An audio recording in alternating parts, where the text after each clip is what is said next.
ত্বকের যত্নে নিয়মিত ফেস প্যাক ব্যবহার করি আমরা। ত্বক রুক্ষ হয়ে যাওয়া বা অতিরিক্ত তেলতেলে হয়ে যাওয়ার মতো সমাধান করে ফেস প্যাক। তবে ব্যবহারের ক্ষেত্রে কিছু ভুল করলে কাঙ্ক্ষিত ফল মেলে না, উল্টো ত্বকের ক্ষতি হয়।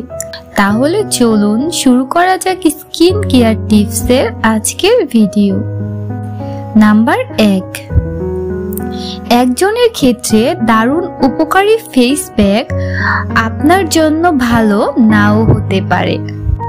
অর্থাৎ ত্বকের ধরন অনুযায়ী প্যাক বেছে না নিলে অ্যালার্জির মতো সমস্যা কিংবা জ্বালা করার মতো সমস্যা দেখা দিতে পারে। নতুন কোনো উপাদান ত্বকে ব্যবহারের আগে তাই প্যাচ টেস্ট করে নিন এবং সব সময় ত্বকের ধরন অনুযায়ী ফেস প্যাক বেছে নিন। নাম্বার 2, ত্বক পরিষ্কার না করে ময়লা ও ব্যাকটেরিয়ার উপর ফেস প্যাক লাগাচ্ছেন না তো? কখনো অপরিষ্কার ও ভেজা ত্বকে ফেস প্যাক লাগাবেন না। ত্বক ফেস ওয়াশ দিয়ে ভালো করে পরিষ্কার করে মুছে তারপর ব্যবহার করুন।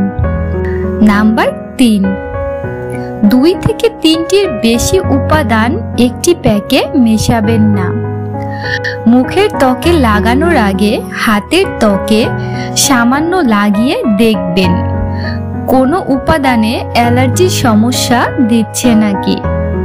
নাম্বার 4, প্রয়োজনের অতিরিক্ত সময় ত্বকে প্যাকটি রেখে দিবেন না। বিভিন্ন উপাদান ত্বকে বেশি সময় থাকলে ত্বক কালচে হয়ে যাওয়া কিংবা র্যাশের মতো সমস্যা দেখা দিতে পারে। বিশেষ করে লেবু, বেকিং সোডার মতো অ্যাসিড আছে এমন উপাদান খুব অল্প সময় রাখবেন ত্বকে। নাম্বার 5, ফেস প্যাক ধুয়ে ফেলার পর ময়শ্চারাইজার লাগাতে ভুলে যাচ্ছেন না তো? ত্বকের আর্দ্রতা ধরে রাখতে অবশ্যই ত্বকে ময়শ্চারাইজার ব্যবহার করতে হবে।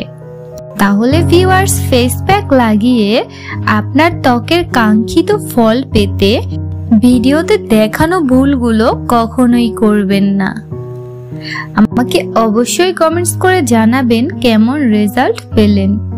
ভিডিওটি ভালো লাগলে একটি লাইক দিতে এবং চ্যানেলটি সাবস্ক্রাইব করতে ভুলবেন না।